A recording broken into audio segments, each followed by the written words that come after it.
Vamos ler juntos? Porque a lei foi dada por intermédio de Moisés. A graça e a verdade vieram por meio de Jesus Cristo. Amém?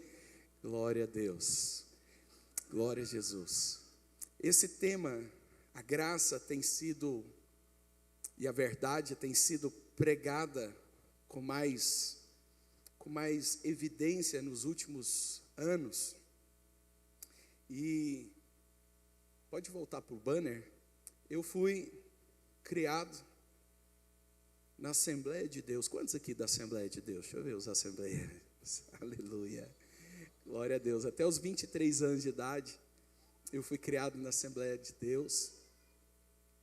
E depois disso, participei lá na Videira. Eu acho que aqui também tem videirianos, né? E confesso para os irmãos que, por um período da minha vida, eu andei muito debaixo da lei. E a palavra diz que agora nós não estamos mais debaixo da lei, sim da graça. Amém? A lei é boa, a lei, ela nos trouxe até Jesus, mas a lei, ela tem o poder de condenar o melhor de nós. Porque é impossível alguém de nós, é impossível alguém de nós não ter cometido pecado. Pois todos nós, como diz Romanos, todos nós pecamos. E todos nós somos carentes da misericórdia de Deus.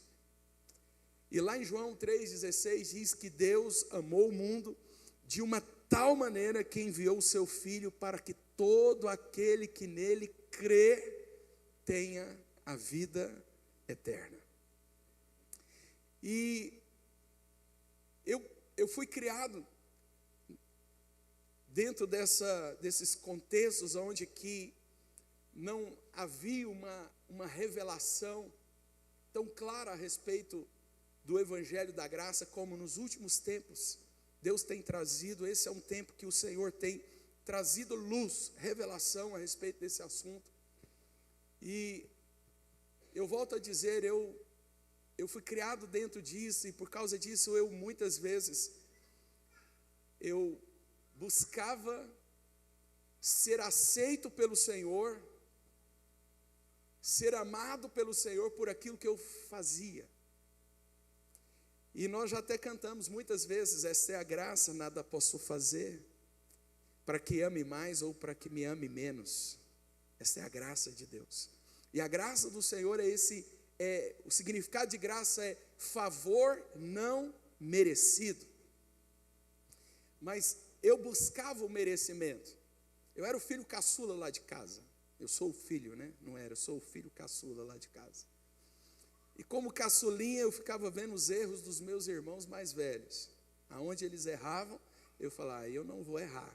Eu não vou cometer os mesmos erros deles. Então eu sempre fazia algo diferente para fazer por merecer o favor do meu pai. Amém? Fazer merecer o elogio dele. E então eu era alguém que eu conseguia cativar muito o coração do meu pai.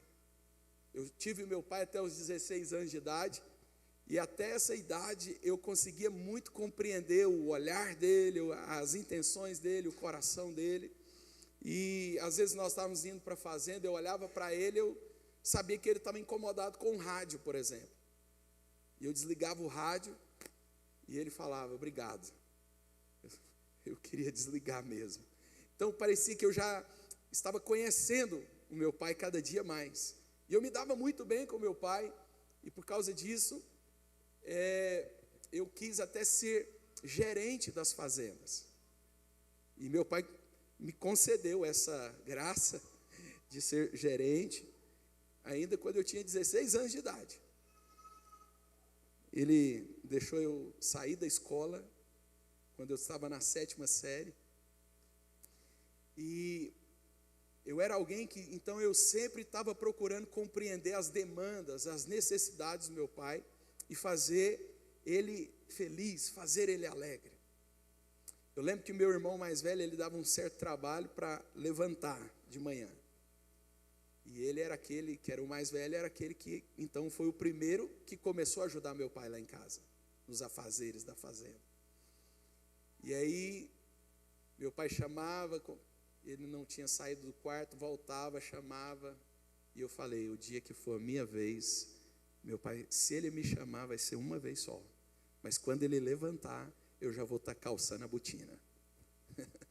Então esse era o desejo do meu coração, de sempre conquistá-lo, sabe, e a nossa relação com o pai, e a nossa relação com Deus, às vezes nós levamos o nosso relacionamento com o pai e com Deus,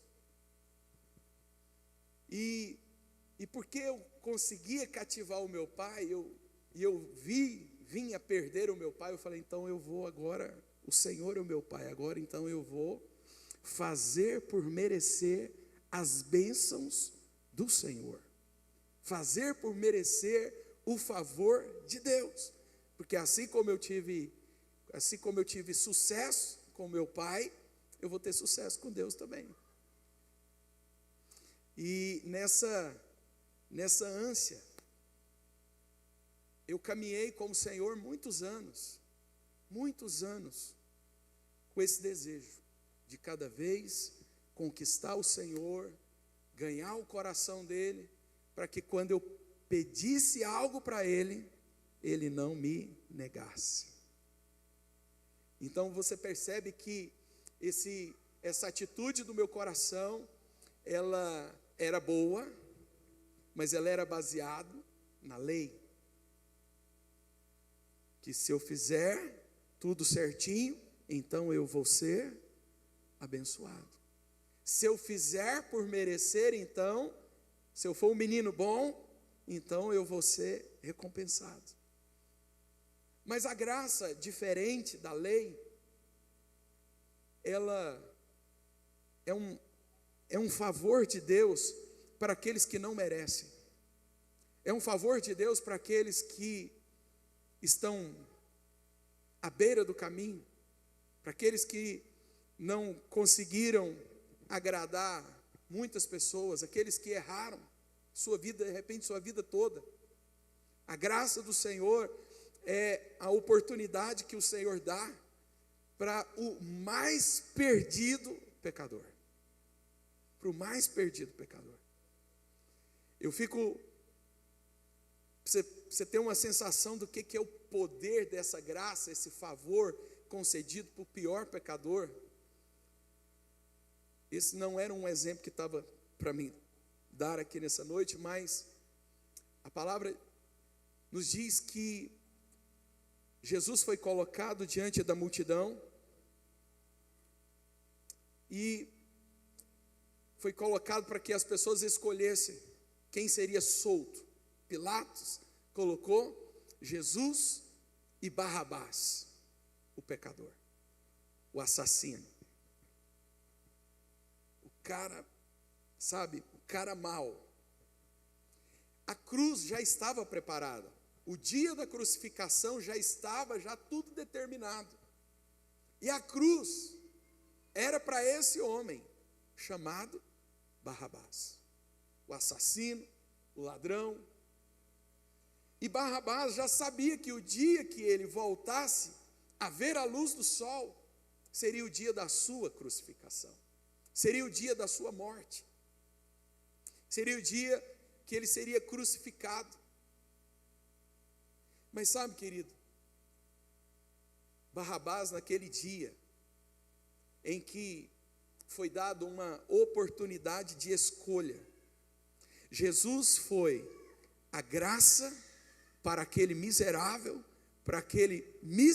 daquele pecador, que ninguém jamais daria uma chance para ele. Jesus foi a porta. da salvação daquele homem. Pilatos disse: pode escolher, qual dos dois? Eu tenho que soltar um, quem que vocês vão escolher? E a multidão gritava: soltem Barrabás e crucifiquem a Jesus. Assim como Barrabás era conhecido, Jesus também já era conhecido. E você pode imaginar Barrabás olhando para Jesus, olhando para ele, o autor da vida, o Cordeiro de Deus, que não havia pecado nele, não havia maldade nele, não havia matado ninguém, roubado ninguém. Barrabás olhava para ele. E as pessoas gritavam. Eu acho que foi naquele dia que foi composta essa música. Esta é a graça.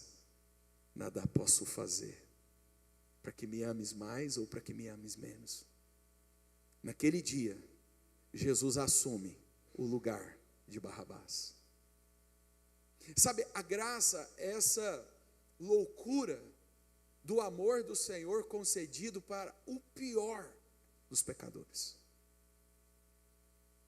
Aí como que eu que fui criado dentro dessa visão do merecimento, eu olho para o pecador e consigo manifestar graça para ele? Não conseguia. A lei dizia que ele deveria ser crucificado. A lei dizia, mas Jesus vai lá e assume o lugar de Barrabás. Mas Jesus não estava assumindo um lugar, não era só de Barrabás. Ele estava assumindo o lugar de todos nós, pecadores. Como eu disse, não há ninguém, não há alguém entre nós, nem no planeta, alguém que não tenha cometido pecado. E a lei, ela condena até o melhor, mas a graça salva até o pior. E baseado nessa busca do merecimento, e sem ter revelação da graça, eu tinha sempre uma sensação de que, com Deus, eu nunca orava o suficiente, eu nunca li a Bíblia o suficiente para ser amado, eu nunca jejuava o suficiente, eu nunca era bom o suficiente, porque uma hora ou outra eu pecava, uma hora ou outra eu escorregava, uma hora ou outra nós caímos em alguma coisa, sim ou não? Uma mentira, um olhar, um pensamento, nós somos tentados e muitas vezes nós caímos. E a sensação então é que eu fui carregando esse desejo de agradar o Senhor, mas ao mesmo tempo essa sensação de que nunca havia conquistado o suficiente, porque é muito alto o padrão, sim ou não?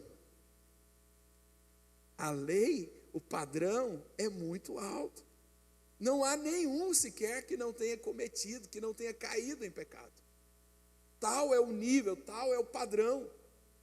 Então, baseado nisso, eu fui me sentindo cansado.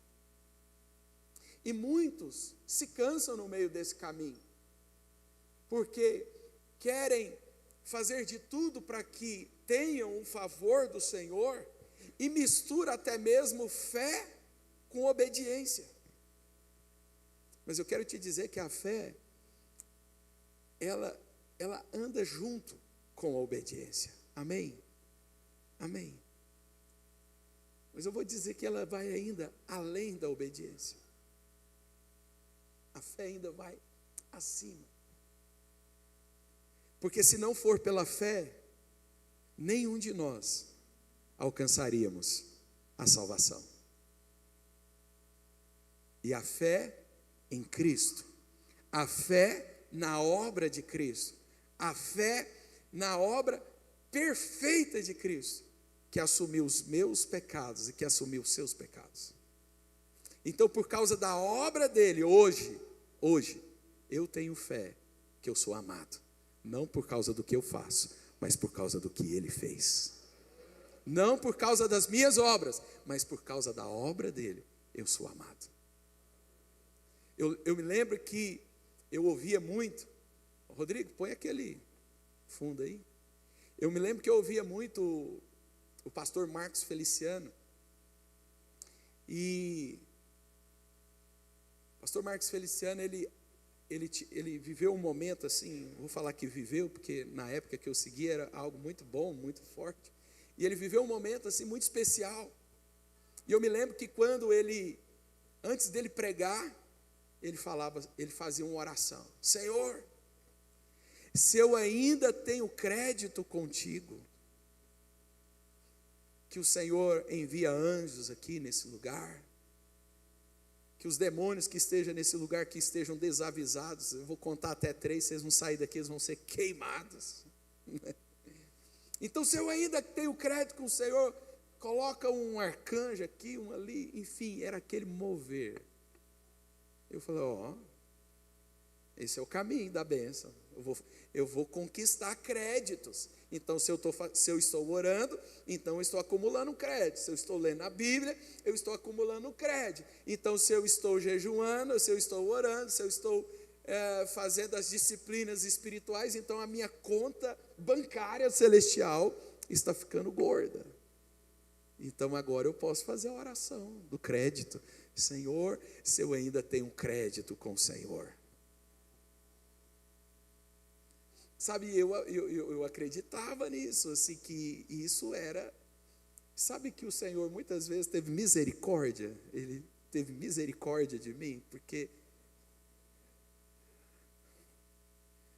a falta de conhecimento, a ignorância, é que nos impede de reinar com Cristo. Mas a misericórdia dele é a causa de nós não sermos consumidos. Então o Senhor muitas vezes ele teve misericórdia. Mas quando eu vivi um momento em que eu comecei a pregar a respeito, e esse tempo foi na época que eu estava na videira, eu comecei a pregar a respeito da graça, e nem eu mesmo antes estava tendo a revelação da graça. E o que aconteceu? Nós vivemos uma experiência que para mim foi traumática. Eu começo a falar a respeito da graça de Deus, eu começo a falar a respeito do favor que nós não merecemos. Tá tendo, não é só fundo não, tá com voz aqui, tem gente cantando também. E aí quando eu começo a pregar aquele evangelho, o evangelho da graça, que eu ainda não estava tendo muita revelação, aconteceu coisas inusitadas. Pessoas que já tinham parado de beber, voltaram a beber. Famílias. Jovens começaram a se desviar. E o prédio começou a esvaziar. Que as pessoas foram tendo a revelação da graça no sentido de que eu posso pecar, eu posso fazer o que eu quiser, porque o Senhor me ama, independente do que eu faço, independente do que eu sou, independente do que eu ajo. Então eu vou viver, eu estou na graça, então eu vou fazer o que eu quiser. Ignorância também, porque a graça, o evangelho da graça, ela é para os maduros na fé, não é para a criança. A lei é para quem? A lei é para a criança, sim ou não? Lá na cozinha não tem uma lei? Lá na cozinha não pode pegar a faca, não pode mexer com fogo, não pode mexer com álcool perto da churrasqueira, não pode pôr o dedo na tomada. Não, é a lei, é para criança. Mas a graça é para o maduro, porque o maduro sabe usar a faca e não se cortar com ela, usa a tomada sem tomar choque, usa o fogo sem se queimar. Amém? E aí eu entrei numa crise, e eu passei, eu obtive uma doença, a síndrome do pânico. Nesse mesmo período eu fiquei com síndrome do pânico. Eu comecei a ter uma sensação de impotência enorme, porque eu estava pregando a lei, estava tudo certo. Eu era um bom pregador da lei, um ótimo pregador. Os irmãos saíam com as costas assim, sabe, sangrando do culto. Nossa, Deus tem que ter misericórdia de mim, porque eu não vou para o céu, não. Você saía do prédio assim, com aquela sensação de que você ia para o inferno mesmo, se você não mudasse de vida. Ou você muda, ou você se lasca. Porque a lei, ela é muito clara. E se você errar uma vírgula só, meu irmão, uma só de todos os 10 mandamentos, você já é condenado. Então quem que pode nos salvar disso? Só o Cristo. Amém? Aí as pessoas não tinham entendimento quando eu comecei a pregar. Então, em vez deles irem com as costas sangrando, agora eles iam com um escudo da graça, com a interpretação errada. E voltaram para o mundo. Sabe o porco que você deu um banho nele? Quantos aqui já lavaram o porco? Alguém já deu banho em porco? Você já teve essa experiência? Faça isso, dá um banho num porco. Vai lá, tira ele do chiqueiro, dá um banho nele, depila ele, sei lá, passa desodorante, perfume, deixa ele fofinho e solta ele. Onde que ele vai parar? O que ele vai comer? Porque é a natureza dele. A lei, ela tem o poder de domesticar. Assim como a educação que os nossos pais nos deram, nos domesticou, sim ou não? Você batia num menino lá na escola, você chegava em casa, seu pai te disciplinava, sim ou não? Te domesticou, mas te transformou? Não. O menino está correndo no supermercado, derrubando as coisas do supermercado, desempilhando as coisas, a mãe pega o menino, coloca ele dentro do carrinho e fala, não vai sair. Ele fica lá dentro, mas ele foi transformado. O menino fala assim, eu estou aqui dentro do carrinho, mas na minha mente eu estou derrubando tudo aqui. A lei tem esse poder. Tem esse poder de conter, mas não tem o poder de nos transformar. Sim ou não? Não tem.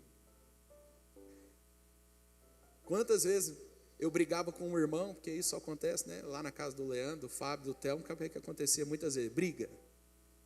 Tenho certeza que o irmão Antônio chegava lá e falava, Leandro, pede perdão para o Fábio. É a lei, sim ou não? Pede perdão. Aí o menino,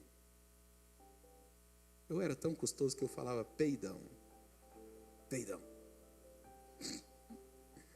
Se meu pai pegasse um negócio no ar, aí ficava tenso. Fala direito.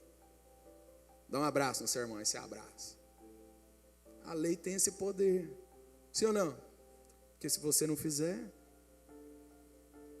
Mas o que transforma o nosso coração? Quando a gente reconhece que somos pecadores, que somos miseráveis e que precisamos de um Salvador. Precisamos de alguém que possa assumir nossos pecados e nos perdoar. A gente reconhece que a nossa natureza não é boa. E aí nós nos curvamos. E a palavra diz que não é pela força e não é pelo poder, mas é pelo Espírito dele que nós somos transformados. E que nós somos transformados é de glória em glória. Não de pancada em pancada, mas de glória em glória. E eu estava doente. O dia que eu fui fazer uma consulta num psiquiatra, crente precisa de psiquiatra, viu? Precisa. A psiquiatra não é só para doidão, não, é para gente, para humano. A gente não tem um médico do coração, não tem um médico, né? Doutor Renato, não tem um médico do coração, tem que ter um médico da cabeça também. Né? Você controla tudo e não controla seus... E eu fui procurar um médico. Eu convidei um seminarista para ir comigo, de Acreúna para Goiânia. Chegando em Goiânia, eu liguei para o meu irmão. Falei, Wesley, eu não dou conta de chegar no consultório. Sabe aquela sensação de impotência, de fraqueza? Eu não dou conta. E ele falou, calma, você chegou mais cedo. Vem devagar, vem tranquilo. Se você precisar, você me liga. Aquela palavra me trouxe segurança. Eu falei, eu vou indo. Cheguei lá. Comecei um tratamento. As drogas nos acalma. Eu fiquei muito paz, amor, muito, sabe? Um dia caiu o mundo ao meu redor. Minha esposa sofreu muito nessas passagens. Sono, põe para dormir, para descansar mesmo a cabeça.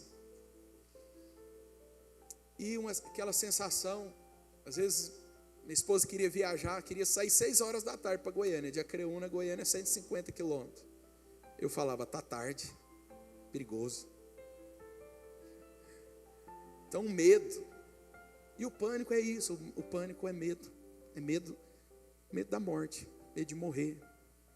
A gente começa a ter sensações que você vai no hospital, o médico confere seu coração, tá beleza, mede sua pressão, tá tudo certo, mas algo parece que está dizendo que você vai morrer naquela hora. Um acidente vai acontecer, você chega no lugar, você acha que alguma coisa de ruim vai acontecer com você. E aquela sensação de impotência contínua. E o tratamento foi rolando, acho que mais ou menos um ano, uns 6 meses. E eu pregando essa mensagem, sem ter revelação dela, mas continuando me esforçando. E aquele irmão que esteve aqui do sul, o Guti, vocês se lembram dele? Esteve aqui? Ele foi alguém que Deus usou para me incentivar para ouvir umas palavras de um pastor de Singapura. E ele insistiu comigo e falou, pastor, ouve as palavras do Joseph Prince, ouve as palavras. E eu estava na pousada do Rio Quente com a minha família. E naquele dia eu não desci para a piscina, eu não quis ir para a piscina. E ele falou, ouve as palavras. E me mandou o link para ouvir a palavra. E eu falei, eu vou ouvir. Entrei para o quarto, comecei a ouvir. Quando eu comecei a ouvir, as palavras eram dubladas. Ele pregando em inglês e alguém falando em português em cima. E quando eu comecei a ouvir, eu falei, dublado, não. Sabe o que é a descrença? Descrente, cansado. Falei, vou ouvir não. Aí depois eu falei, vou ouvir 5 minutos. Aí eu ouvi 5, eu falei, vou ouvir mais 5.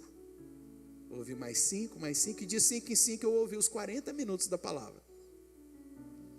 Na hora que a palavra terminou, eu percebi que parece que uma peça do quebra-cabeça eu havia encontrado. Eu falei, eu vou ouvir de novo. E eu ouvi a mesma palavra umas 6 ou 7 vezes. A mesma palavra. E o Espírito Santo de Deus foi descortinando. E o Espírito Santo de Deus foi abrindo os meus olhos, ligando os holofotes. E eu fui tendo entendimento da mensagem. E eu quero ler com você João. Deixa eu pegar aqui.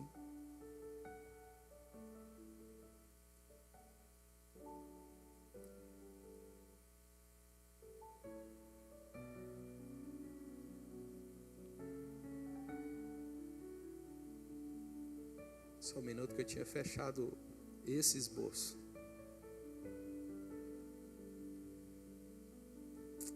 O primeiro texto é Lucas. Lucas, capítulo 18. Versículo 18.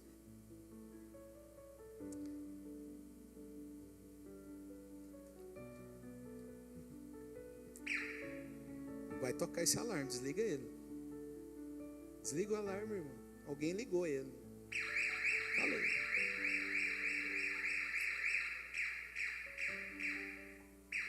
Eu falei.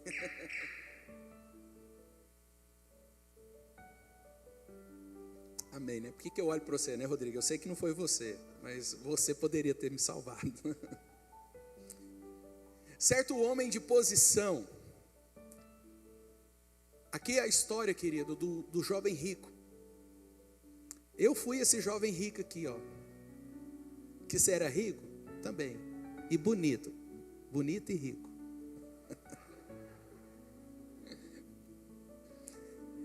Certo homem de posição perguntou-lhe, e o jovem rico perguntou para Jesus, ele falou que jeito? Qual foi a pergunta? Ele falou, bom mestre. Ele chamou Jesus de bom. E a pergunta dele, que farei para herdar a vida eterna? E Jesus então, com muito amor, Jesus está aqui diante de alguém que entendia muito bem sobre a lei, de alguém que tinha muito entendimento do que é ser uma pessoa boa, quem é bom e quem é ruim. Por isso ele chega até Jesus e fala para ele, bom mestre. Aí Jesus agora respondeu-lhe Jesus, por que me chamas bom? Baseado em que você está falando que eu sou bom? Você tem muito entendimento sobre o que é bom, o que é certo, o que é errado. Lembra da árvore do conhecimento do bem e do mal? Você tem muito entendimento disso. E Jesus falou o que para ele? Vamos ler juntos? Ninguém é bom, senão um, que é Deus. Jesus está falando com alguém que ele fez a vida inteira coisas para merecer a bênção, para merecer elogios. Ele é o jovem rico, ele é o cara legal que todo mundo gostaria de ser amigo dele. Ele chega até Jesus e chama ele de bom. Jesus falou, peraí, baseado em quê? Ninguém é bom. Ei, você não é bom. Mas ele acreditava que ele era bom. E por isso ele chamou Jesus de bom. Você é bom, Jesus, eu sou bom, nós somos bons, nós somos demais. E agora encontrou bom com bom, vai ser joia. Esse assunto, essa conversa vai ser a conversa mais linda, mais esperada. Mas Jesus detona com ele. E respondeu-lhe Jesus, por que me chamas bom? Ninguém é bom, senão um que é Deus. Próximo. Sabes os mandamentos? Jesus caminhou com ele aonde? Na lei, sim ou não?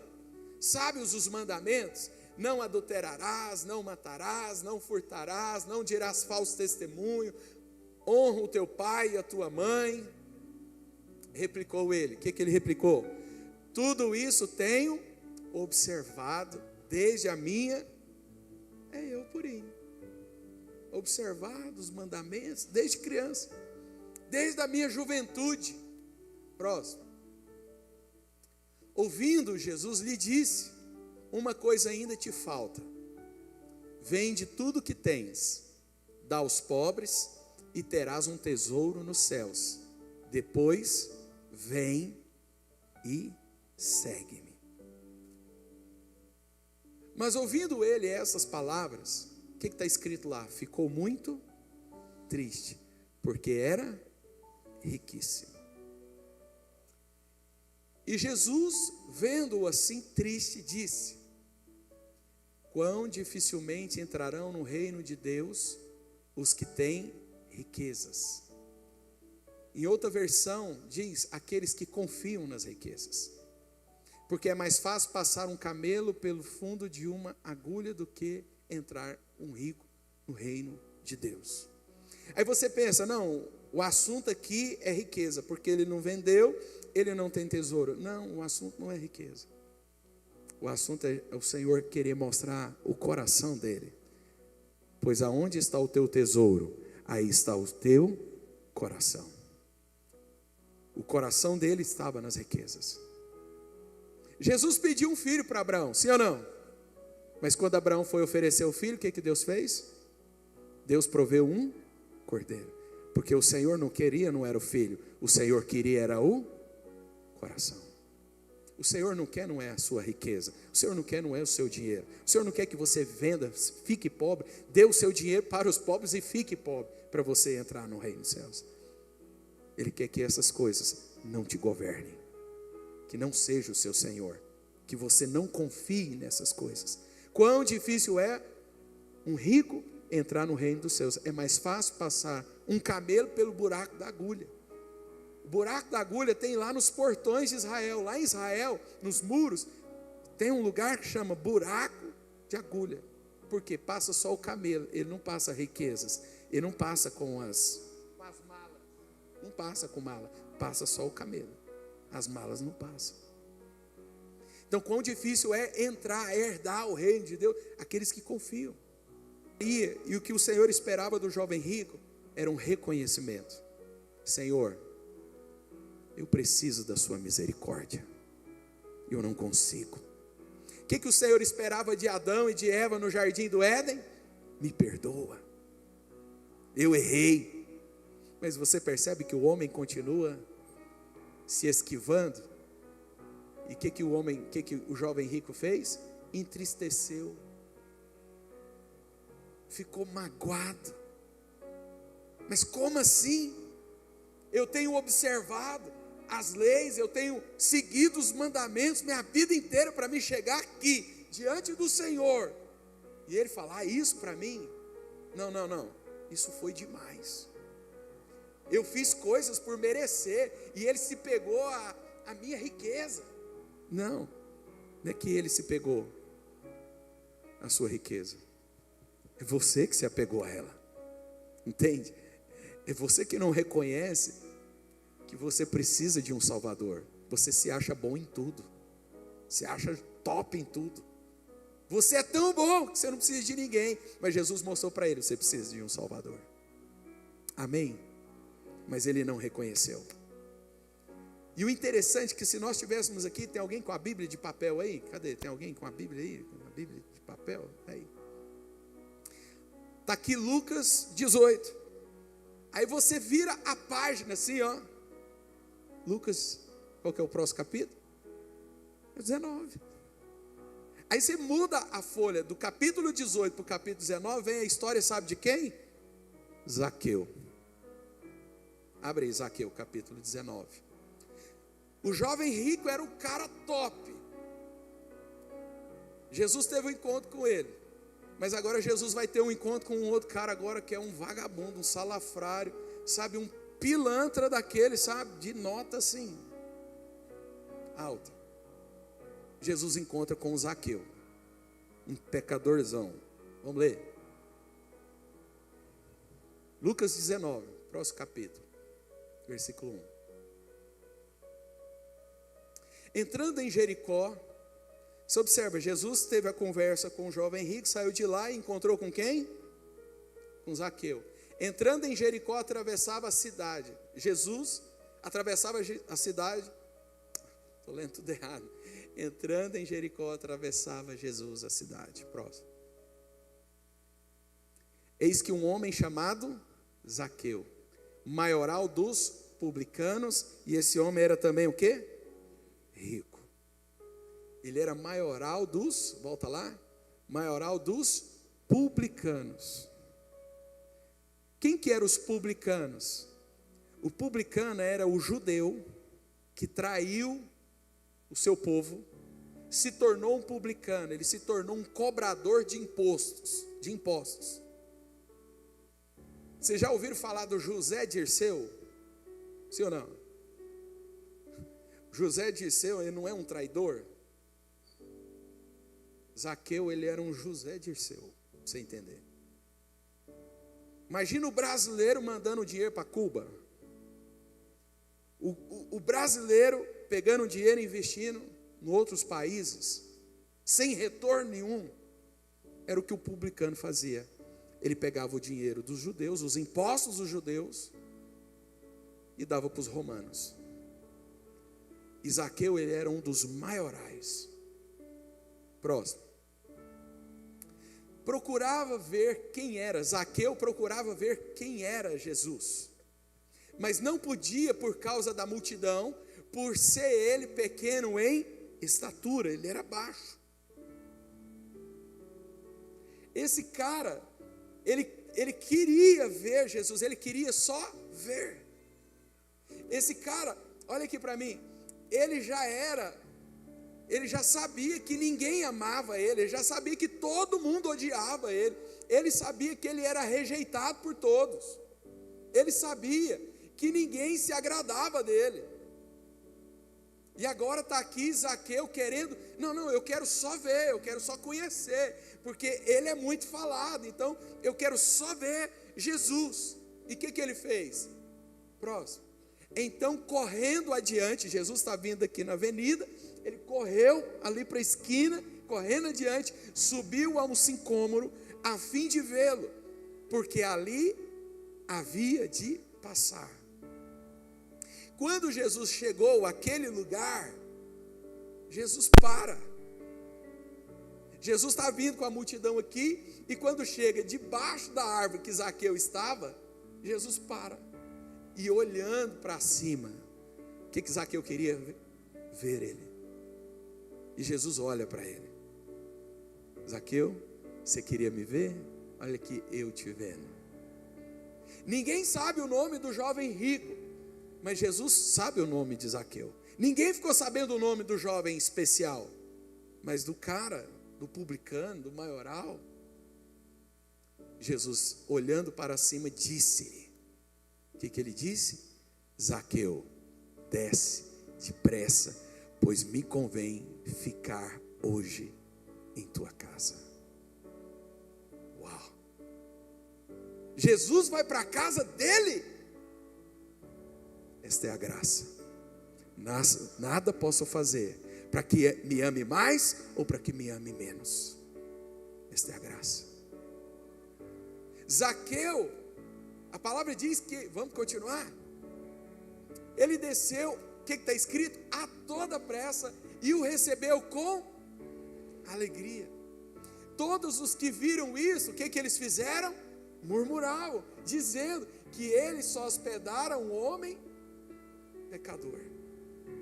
Escute, as pessoas que seguiam Jesus, quando viram elas conversando com o jovem, quando elas viram Jesus conversando com o jovem rico, falou: uau, olha quem que Jesus encontrou hoje. Hoje Jesus encontrou um cara especial. No final, o cara especial sai triste, chutando pedra, bravo. Aí Jesus vira a esquina, olha para o Zaqueu e fala: desce, porque eu vou para sua casa. O que o povo fez? Murmurou. Como assim? Jesus vai para a casa dele? Imagina o seu pastor aqui, indo para a casa de alguém que todo mundo aqui em Rio Verde detesta. Não, mas o pastor podia ir para a casa do Flavinho, o pastor podia ter ido lá para a casa da irmã, mas por que o pastor foi para a casa dele? Imagina, pastor, você está frequentando a casa do José Dirceu, desse traidor. Pois é, Jesus entrou na casa dele. Jesus entrou lá na casa dele. Olha o que aconteceu lá. Entremente Zaqueu se levantou. Volta um pouquinho, acho que a gente pulou alguma coisa. Todos que ouviram, e dizendo que ele se hospedara com um homem pecador. Então Jesus está lá na casa, está lá no jantar. Pode passar o versículo. Está lá no jantar, e no meio do jantar, Zaqueu, o que está escrito? Se levantou. As mesas não são como as nossas mesas que ficam sentadas. As mesas eram sentadas, mas no chão. E Zaqueu se levantou e disse ao Senhor, falou: Senhor, olha, o coração de Zaqueu estava assim, explodindo de alegria, porque ele sabia que ele não merecia aquilo. Ele não merecia aquela presença, ele não merecia aquela visita. O coração dele estava explodindo. Ele falou: Senhor, eu resolvo dar aos pobres. Jesus pediu para ele fazer alguma coisa? Não. Ele falou: eu resolvo dar aos pobres a metade dos meus bens. E se em alguma coisa eu tenho defraudado alguém, eu restituo 4 vezes mais. Então Jesus lhe disse, provável Jesus estava sentado, ele levantou, abraçou Zaqueu e falou: hoje houve salvação nessa casa, pois que também este é filho de Abraão. É porque ele vendeu? Não, porque ele foi um filho de Abraão, e Abraão é o pai da fé, é o pai daqueles que creem. Esse homem creu, ele recebeu, os olhos dele foram abertos. Aquele que não merecia estava recebendo favor não merecido. Quando eu ouvi essas coisas, as escamas dos meus olhos foram caindo, e eu fui sendo liberto. Eu não preciso de fazer coisas para ser amado, eu já sou amado. Eu já sou amado. Eu já sou amado. Feche os seus olhos, querido, e declare: eu já sou amado. Assim como eu sou amado. Sabe, querido, às vezes a gente acha que é só o pecado que pesa. Não, a lei também pesa. Esse sentimento de que você nunca está sendo bom, esse sentimento que você nunca está pleno, te consome. Mas quando você é livre, eu não vou jejuar mais para ser amado, eu não vou ler a Bíblia mais para ser amado, eu não vou orar mais para ser amado, eu já sou amado. Eu vou orar porque eu sou amado, eu vou jejuar porque eu sou amado, eu vou ler a Bíblia porque eu sou amado, eu vou fazer as coisas porque eu sou amado. Eu não vou fazer para ser, eu já sou. E porque eu sou livre. Você é livre, querido. Você é livre, nós somos livres. Nós somos livres. E o outro texto que esse pregador pregou foi Nicodemos, João capítulo 3.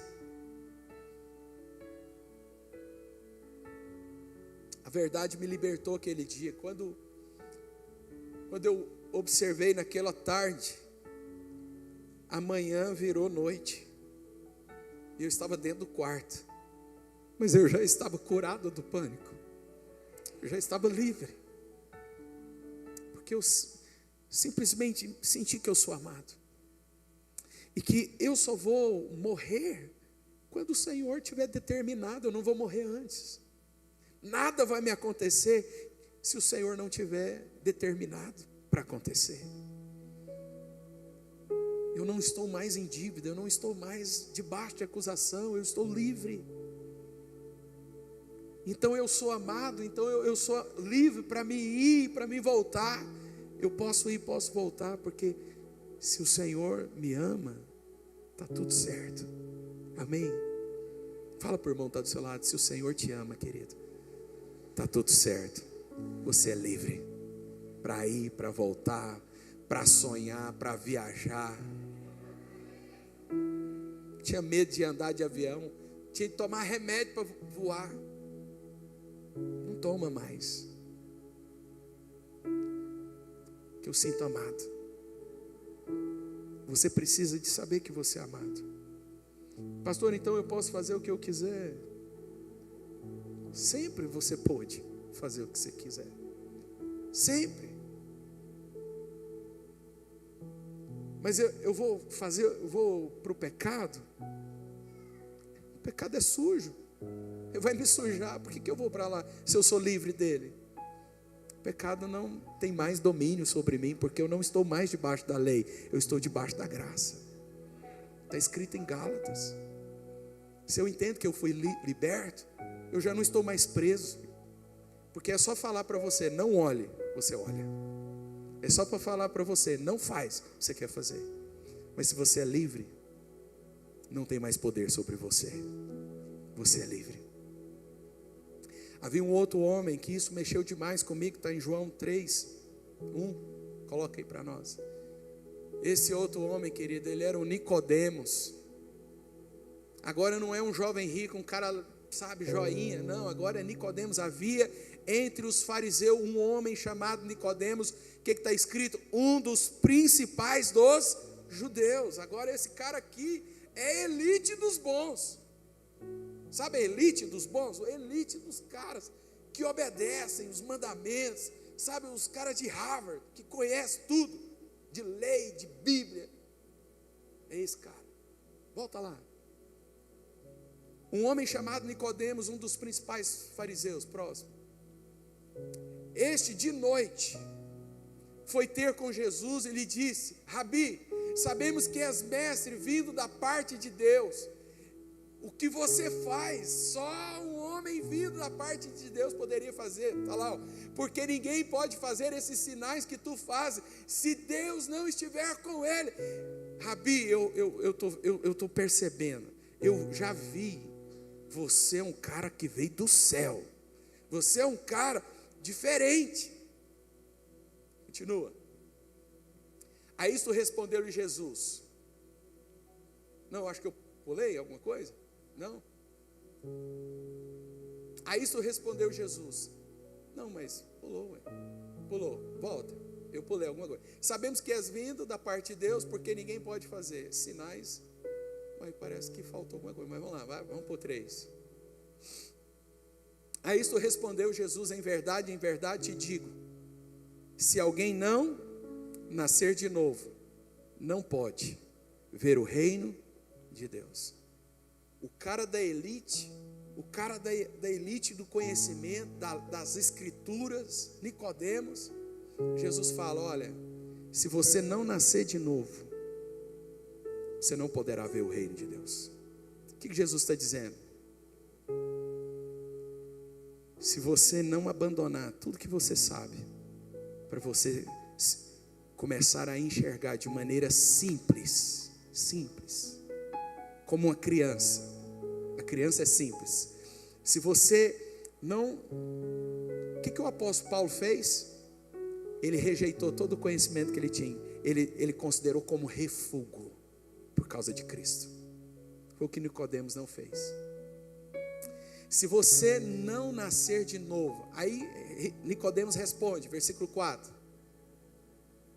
Perguntou-lhe Nicodemos: como pode um homem nascer sendo velho? Pode porventura voltar ao ventre materno e nascer a segunda vez? Respondeu Jesus: em verdade te digo, quem não nascer da água e do Espírito não pode entrar no reino de Deus. O que é nascido da carne é carne, e o que é nascido do Espírito é Espírito. Não te admires de eu te dizer: importa-vos nascer de novo? O vento sopra para onde quer, ouve-se a sua voz, mas não sabe de onde vem, nem para onde vai. Assim é todo aquele que é nascido do Espírito. Nicodemos, o doutor da lei, vai procurar Jesus de madrugada, porque ele não queria ser visto, ele não queria ser notado. Ele reconhece que Jesus é o Senhor, mas o final desse encontro de Nicodemos é que Nicodemos voltou para casa e permaneceu sendo aquilo que ele era.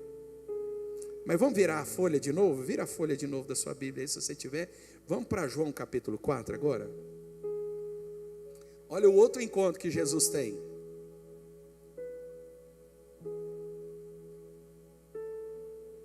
Quando, pois, o Senhor veio a saber que os fariseus tinham ouvido dizer que ele, Jesus, fazia e batizava mais discípulos do que João, se bem que Jesus mesmo... Eu preciso da Bíblia aqui, que eu preciso de só pular a parte. Não tem importância não.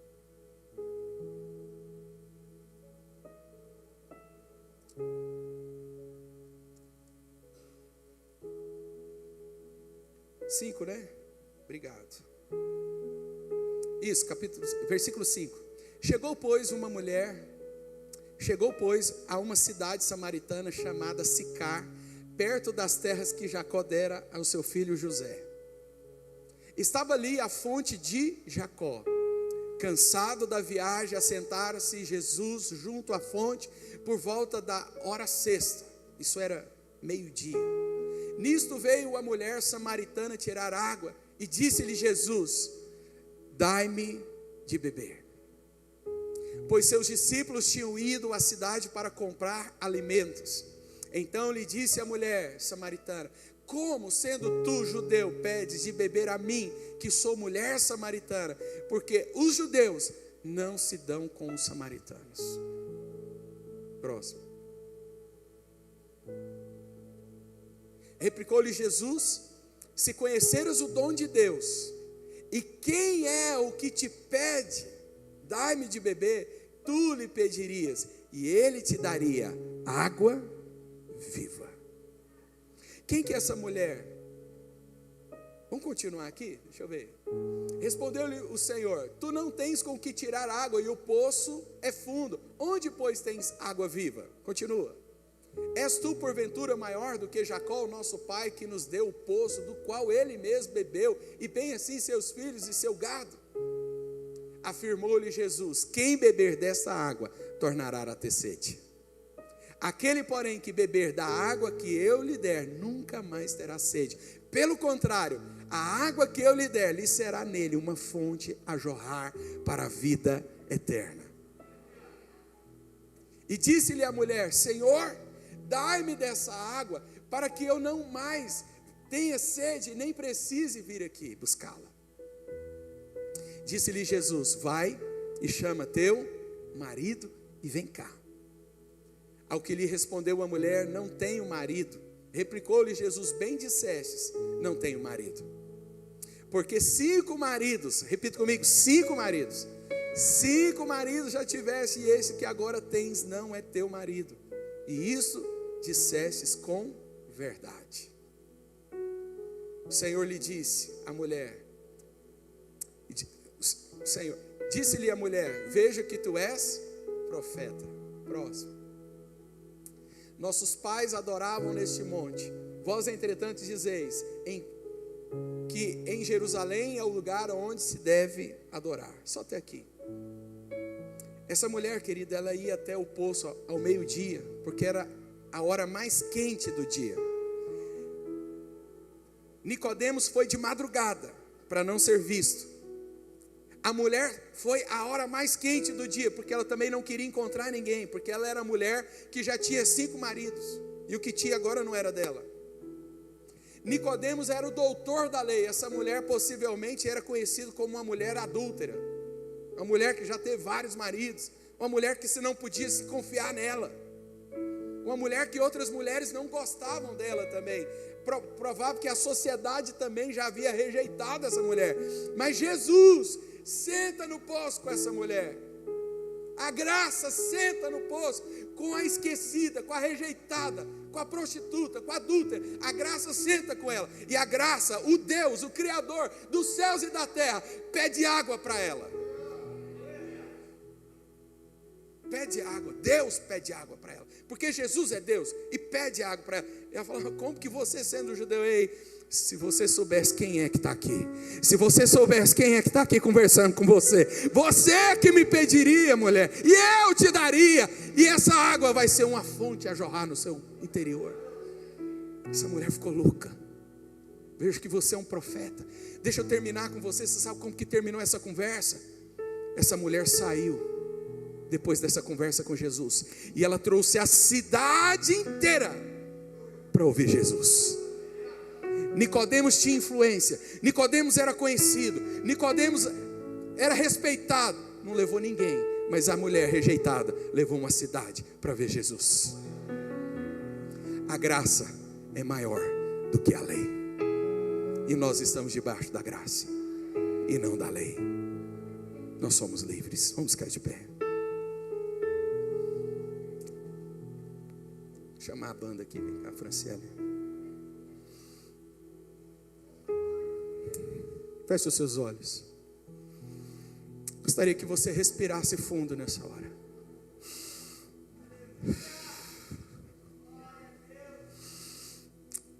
Respire como alguém que chegou no final da sua corrida.